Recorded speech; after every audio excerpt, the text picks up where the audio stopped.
Ray, your career, as I mentioned earlier, it's not a simple one. Yeah, I mean, it was a good one.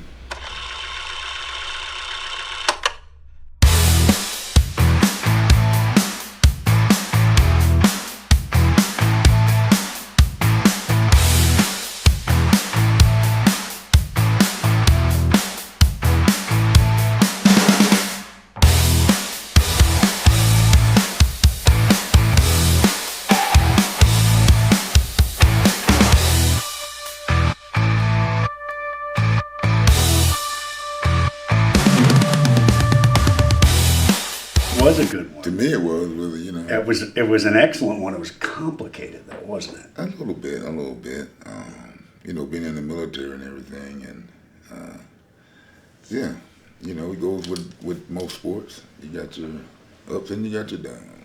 Merciless, Yeah. Ray Mercer. You spent a quarter century in competitive boxing.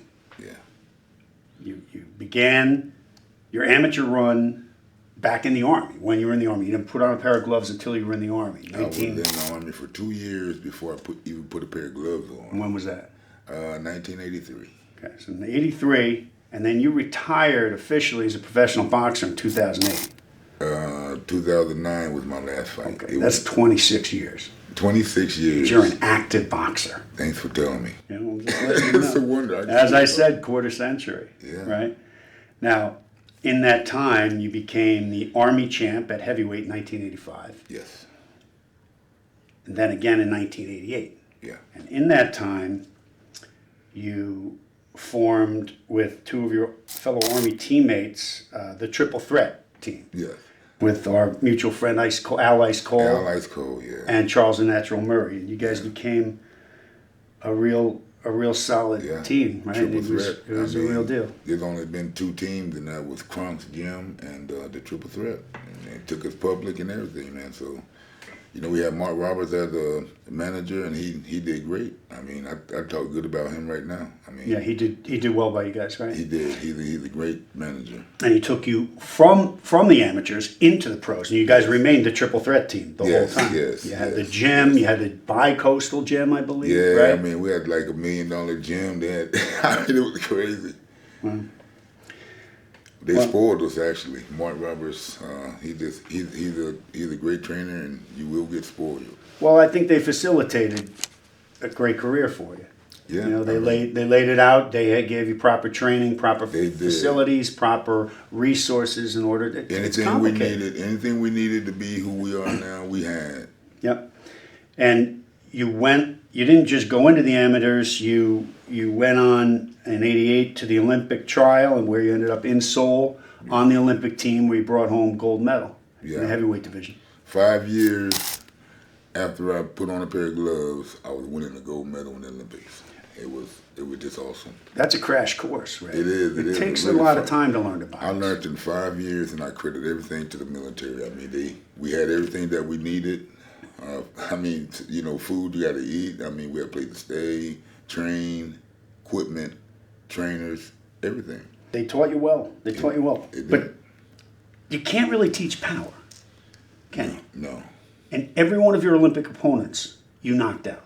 I knocked them out. Where's that come from?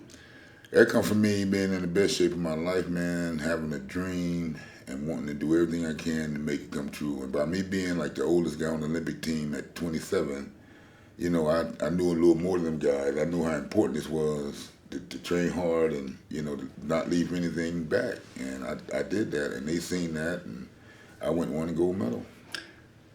People attribute your success in the Olympics to a couple of things, but one is you were in better shape than most of your opponents. Because I was in the military, I was in the best shape of my life. Yeah. And because I had that dream, I worked.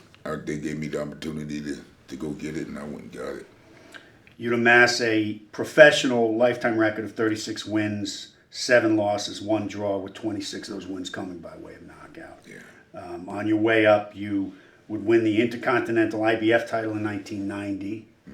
And then you would win the NABF title later that year. And then in January 91, you would take the WBO title from Francesco Damiani in Atlantic City.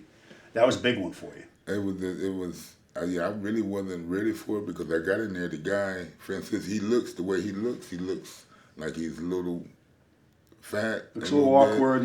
Yeah, Doesn't look like a tough fighter, but he's. But he was awkward, and he he's was nasty. fast, He keep coming at you, and he had power too. He beat me for 9 rounds. He beat me every round. Yeah, you were down on those cards. I hit one. I just threw I threw a punch that I always practice on in the gym, but I never threw it in a fight. And I threw it. Oh, really? You practiced that punch? Yeah, you know, you in the gym hitting the bag all the time. You just practice. Everybody wants like jab upper jab like that right there. And that's what caught him in the nose, right at the tip of his nose. Him in the tip of his nose. It was ugly. And he was over here, and I was like, what? And then he You fell. couldn't I seen blood. I was like, whoa! I couldn't believe it. I was heavyweight champion of the world. Yeah. That was great. It was great. But the thing is, I got my butt beat. Because, you know, the guy looks awkward. I mean, you can't go by what you see, you know? Yeah. He's not champion for nothing. That's a rough business. I mean, Yeah, it was. And I was just turning pro and all that other stuff. And I was still celebrating the gold medal because that was my dream. Well, you did that, and then you're heavyweight champ. You came up the hard way, Ray, and you earned everything you got. Nobody handed you anything. You had to fight for everything you got. Yeah, I did. So as we're looking back on your remarkable career, I find you to be the perfect person to ask this question. What the hell has happened to boxing? You know what I think? I know for a fact that I look at these trainers now when they're warming up and you go to a gym and they're doing different things. These young guys are doing things that look cool, like with the noodle.